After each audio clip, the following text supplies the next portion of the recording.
मैं हमेशा कह रहा हूं कि सरकार को अगर सत्ता में आना है तो पान समाज को नजरअंदाज करना उनके लिए भारी पड़ेगा। 13 अप्रैल 13 लाख पान जुटान और गांधी मैदान करो या मरो, गांधी मैदान भरो नारे के साथ हम लोग कूच कर रहे हैं 12 तारीख को रात में ही पटना। जो सक्षम और संपन्न होते हैं ये उसकी जिम्मेदारी होती है कि उस समाज के पिछड़े दबे कुचले लोगों को ऊपर लाने में, मेन स्ट्रीम लाने में अपनी भूमिका तय करे। राजमिस्त्री का बेटा आईपी गुप्ता अगर यहाँ तक पहुँच सकता है तो मैं अपने लोगों के कहता हूँ कि तुम भी पहुँच सकते हो।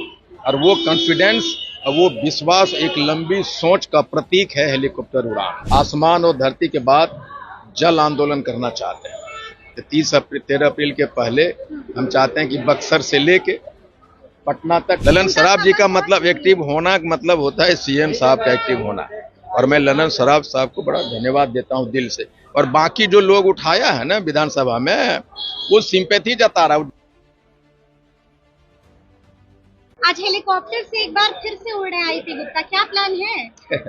प्लान यही है कि धरती का आंदोलन को आसमान तक ले जाने की इरादा है, जो 16 तारीख को मैंने शुरू कर दिया है। जमुई, मुंगेर और भागलपुर, बांका से मैंने शुरुआती दौर में कहा था कि जमीन के आंदोलन को आसमान तक ले जाओ, और उसी कदम एक कदम है कि आज हम यहाँ से सीतामढ़ी, समस्तीपुर होते हुए वैशाली जाएंगे और वैशाली से फिर पटना आएंगे। फिर 29 तारीख को ये उड़ान भरेंगे, फिर 1 तारीख को, फिर आखिरी में अगर सरकार परमिशन देगी तो 13 अप्रैल को हम हेलीकॉप्टर से अपने लोगों पे कांति तत्वा के ऊपर फूल बरसाना चाहते हैं।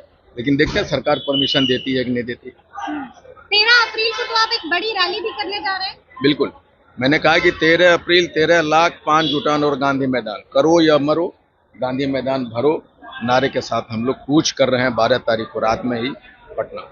एक तरफ आरक्षण की बात कर रहे हैं, दूसरी तरफ हेलीकॉप्टर उड़ा के दिखाना चाहते हैं कि फाइनेंशियल स्थिति आरक्षण समाज की बहुत मजबूत है। पान समाज की न आईपी गुप्ता अमीर होने का मतलब थोड़ा है कि पूरा पान समाज अमीर हो गया।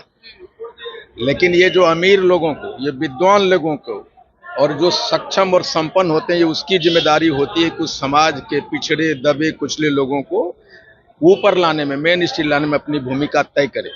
इसीलिए आईपी गुप्ता, ईश्वर ने जो कुछ भी दिया है हमें, हम ये सारे संसाधन, सारे अपनी शक्ति को झोंक देना चाहते हैं कि एक राजमिस्त्री का बेटा आईपी गुप्ता अगर यहाँ तक पहुँच सकता है तो मैं अपने लोगों के कहता हूँ कि तुम भी पहुँच सकते हो।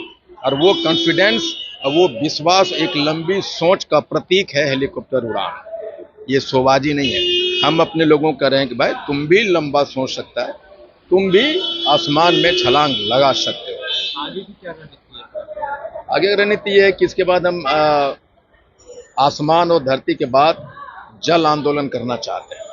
13 अप्रैल के पहले हम चाहते हैं कि बक्सर से लेके पटना तक हमारे पान समाज के लोग स्टीमर में बैठे और आंदोलन की बात वहां से गूंज करे सरकार को। मकसद ये है कि जल नभ थल अनहद का वो शोर हो कि सोई हुई सरकार, बहरी हुई सरकार जो बहरी बन पड़ी है, उसके कानों में अनहद की ऐसा गूंज जाए कि वो उठे और कहे कि रख को रोक दो, ये आरक्षण तुम्हारा है। बिहार विधानसभा में अब पान समाज की आवाज उठने लगी है।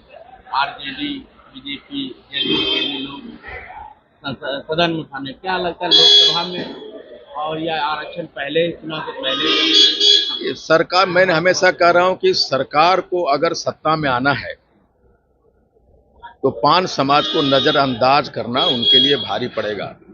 2014 में नरेंद्र मोदी जी 0.57% से सरकार बना पाए और वो घट के 0.3 कुछ परसेंट हो गया, 6 या 7% है 2019 में। और हमारा जो परसेंट, जो मैं कह रहा हूं कि अगर 10-13 लाख भीड़ यहाँ ले आए तो 52 लाख वोट होता है। और 52 लाख एक जाति का वोट का मतलब 1 करोड़ से ऊपर वोट हो जाना, और 1 करोड़ वोट को नजरअंदाज करना किसी भी राजनीतिक दल के लिए ये नामुमकिन साबित होगा। और हम पान समाज के लोग हमेशा से एनडीए के वोटर रहे हैं, इसमें कोई दो राय नहीं, कहने में मुझे थोड़ा भी झिझक नहीं है। और एनडीए की सरकार ने हमें हाशिए पे ला के रखा 15 बरस 18 बरस से, उसके पहले राजद और कांग्रेस ने भी।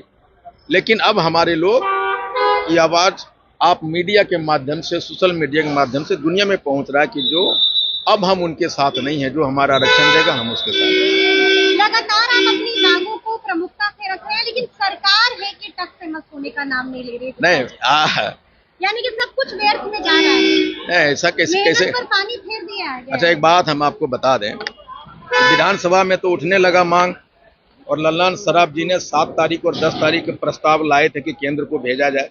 तो ललन सराफ जी का मतलब होता है सीएम। सरकार तो जग उठी है, उनको पता है, जिन तक ये खबर जानी चाहिए वहां तक पहुंच चुकी है, और ये उनको मालूम है कि आईपी गुप्ता और पान समाज का मूड क्या है। और ये जो भीड़ उन्माद जो रात में, दिन में, धूप में, सर्दी में जो उमड़ पड़ा है सड़कों पर, इसके पहले जातिगत आंदोलन में आपने कभी बिहार ही नहीं, पूरे भारत के इतिहास में नहीं देखा होगा।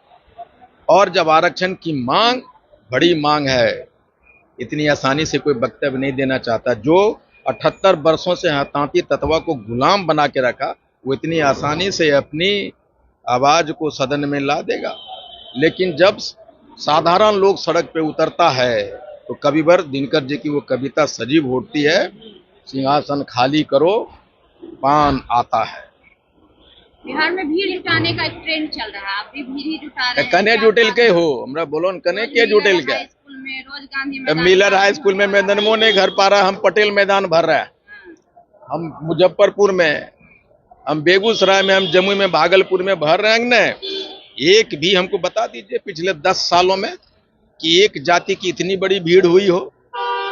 और ये भीड़ ये बताता है कि हम जब हमारा चीरहरण हुआ तो हम अपनी इज्जत बचाने के लिए सड़कों पे हर अपने सर धड़ से अलग करने के लिए हर एक पान समाज अपना गर्दन उठाया है, तलवार उठा, हम तैयार हैं। यानी कि आप कह रहे हैं कि सीएम नीतीश एक्टिव हो चुके हैं इस मुद्दे को लेकर? नहीं, बिल्कुल हो चुके।